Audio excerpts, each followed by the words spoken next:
स्मृति ईरानी जी हैं, जो यूपीए के सरकार के समय हर जगह बैठ जाती थी, सिलेंडर लेकर ड्रामा करती थी, अब वो कहाँ गई? और साथ में पूरा फर्जीवाड़ा चल रहा है। अब वो क्या बोलेंगी इस फर्जीवाड़ा के बारे में?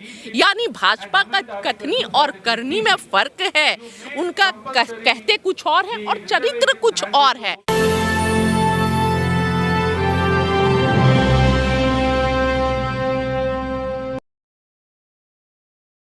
जी बिल्कुल, किसानों का मुद्दा उठेगा क्योंकि सरकार ने छल किया है, विश्वासघात किया है। पहले ये वादा करते हैं कि आप लोग जाइए, हम एमएसपी देंगे, जो भी किसानों पर केस हुए थे वो केस को वापस लिया जाएगा, और लखीमपुर खीरी में जो भी घटना हुई थी वहां न्याय मिलेगा। लेकिन आज न्याय के नाम पर कुछ भी नहीं है, सिर्फ छल और छलावा है। तो जाहिर सी बात है, जो किसान आंदोलन के मुद्दे थे, जो समस्याएं थी, समस्याएं तो अधूरी रह गई, सरकार इसमें धोखा कर गई, तो मुद्दे तो अब उठेंगे।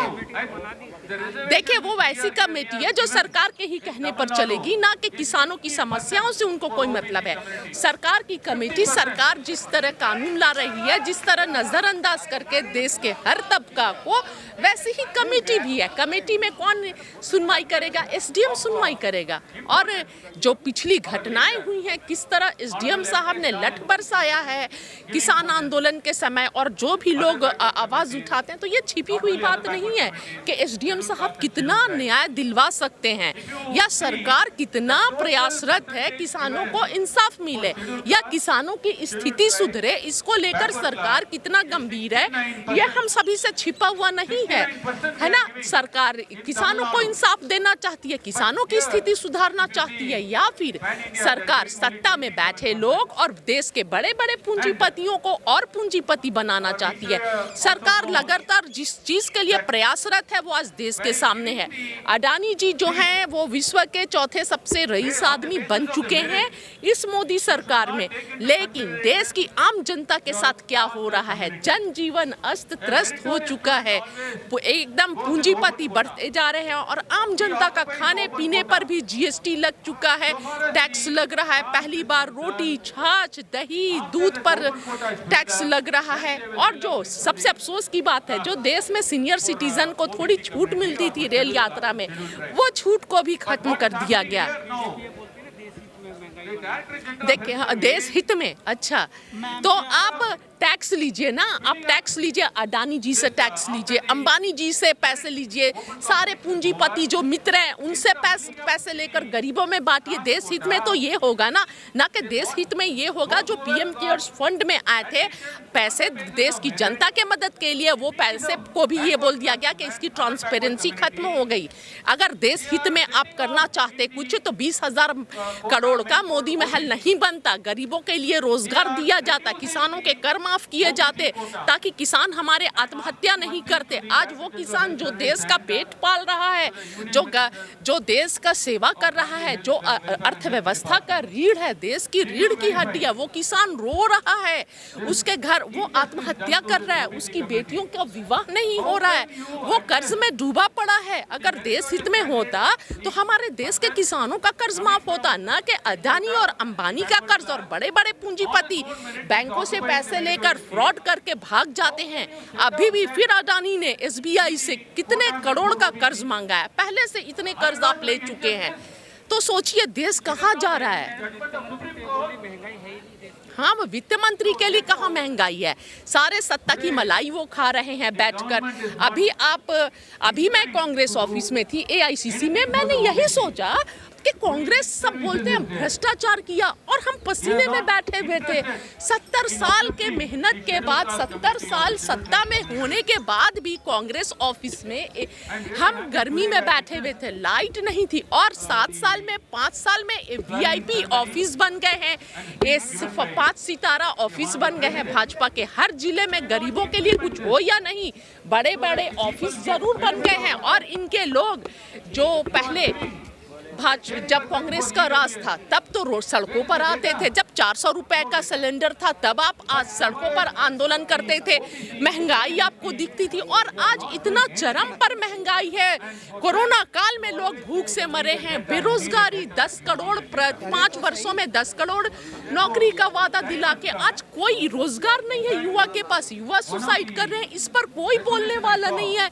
देश को सिर्फ हिंदू मुसलमान में बांटा जा रहा है, धर्म के नाम पर देश को बांट कर, देश की जनता को बांट कर देश का शोषण किया जा रहा है, आम जनता के पैसों का शोषण किया जा रहा है। स्थिति बहुत ही खराब हो चुकी है देश में, आम जनता मतलब डबल तरह से, एक तो शोषण किया जा रहा है अलग, और दूसरा नफरत भी फैलाया जा रहा है समाज में। उनके बच्चे बड़े बड़े विश्वविद्यालय में पढ़े, देश से बाहर पढ़े, और हमारे बच्चों के हाथों में तलवार और लाठियां और नफरत की खेती उनके मन में दी जा रही है, की जा रही है। अभी हाल ही में स्मृति ईरानी की बेटी जो है जॉयस ईरानी, उन पर एक गंभीर आरोप लगे हैं कि वो एक रेस्टोरेंट गोवा में चला रही थी, वो एक अवैध रूप से किसी और के नाम पर वो रजिस्ट्रेशन है जी, उसकी मान्यता जो है किसी और मतलब के नाम पर है।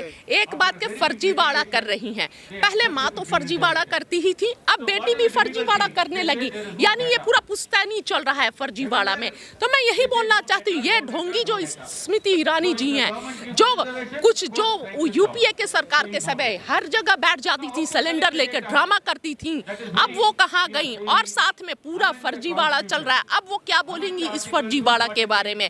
यानी भाजपा का कथनी और करनी में फर्क है, उनका कहते कुछ और है और चरित्र कुछ और है, चरित्र कुछ और है। देश को छल और छलावा किया जा रहा है, पूरा सिस्टम नीचे से लेकर ऊपर तक भ्रष्ट है और करप्ट है, और जो भी सिस्टम के खिलाफ आवाज उठाता है उस पर ईडी, सीबीआई, एनआईए भेजी जाती है, ताकि सरकार से कोई सवाल ना करे और डरा कर रखा जाए, विपक्ष को कमजोर कर दिया जाए। और मैं आप सभी के माध्यम से देशवासियों से ये बताना चाहती हूँ कि जिस देश में विपक्ष कमजोर रहेगी, लोकतंत्र के लिए वो बहुत खतरनाक है। और ऐसा वक्त ना आ जाए कि हम सभी के हाथ में, देश की जनता के हाथों में कुछ ना रहे और हम हमेशा के लिए गुलाम बना लिए जाए और हमेशा के लिए हमारे बच्चों का भविष्य अंधकार में चले जाए। मैम, आपने कहा कि रेलवे में सीनियर सिटीजन को जो छूट दिया जाता था उसे बीजेपी वालों ने खत्म कर दिया जी, तो क्या कांग्रेस का सरकार आएगा तो उसे फिर से लागू पड़ेगा या नहीं? बिल्कुल, राहुल जी ने कहा है कि जो भी सरकारी संस्थानों को प्राइवेट किया गया है,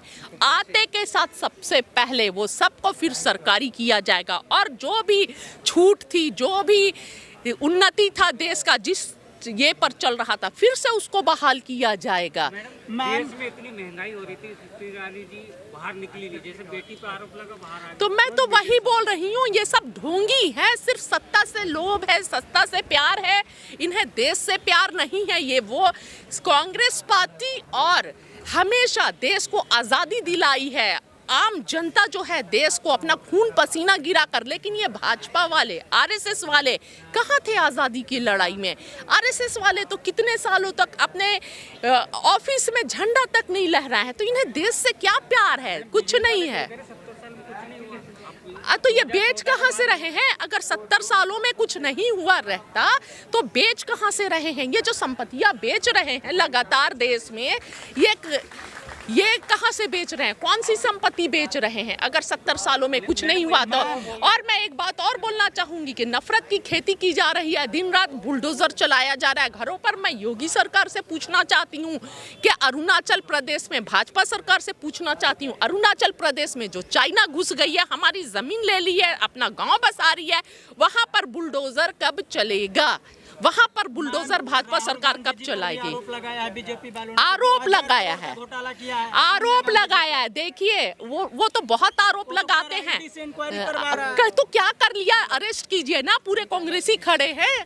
वो तो सिर्फ एक डराना चाहती है। एक मिनट, वो आरोपी है, डराना चाहती है, पर ये गांधी है, इंदिरा के बेटे, इंदिरा के पोते हैं। इनके पूरे पूर्वज जो हैं आज़ादी की लड़ाई लड़े हैं और अपना आहुति दिए हैं, बलिदान दिए हैं। कितना भी डराना चाहे, ईडी भेजे, सीबीआई भेजे, एनआईए भेजे, राहुल गांधी डरने वाले नहीं हैं और कोई भी कांग्रेसी जो कार्यकर्ता डरने वाला नहीं है। वो सदन से लेकर, सड़क से लेकर सदन तक आंदोलन करेगा और सरकार की हर गलत नीतियों के खिलाफ आवाज उठाएगा।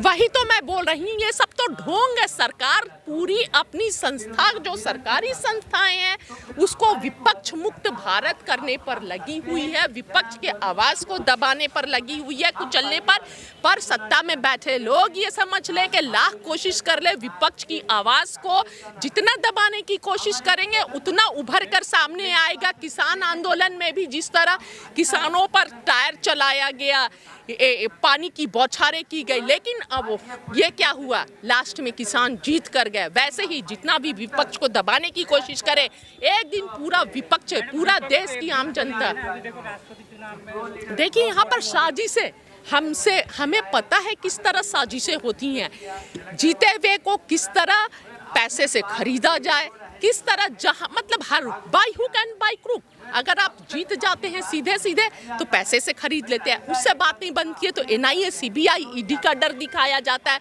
जांच का मतलब हर तरफ से कोशिश की जाती है, छल से और बल से। तो चाहे कितना भी छल और बल, हम एक चीज सिर्फ ये जानते हैं, सत्य की जीत अंत में होती है, सत्य ही जीतता है। हम सत्य पर है और अंत में जीत सत्य की होगी। और झूठ का मुंह हमेशा काला हुआ है और झूठ हारता है और झूठ हारेगा और देश की जनता जरूर समझेगी। ऐसी ही बड़ी खबरों को देखने के लिए जुड़े रहिए हमारे साथ न्यूज़ टाइम।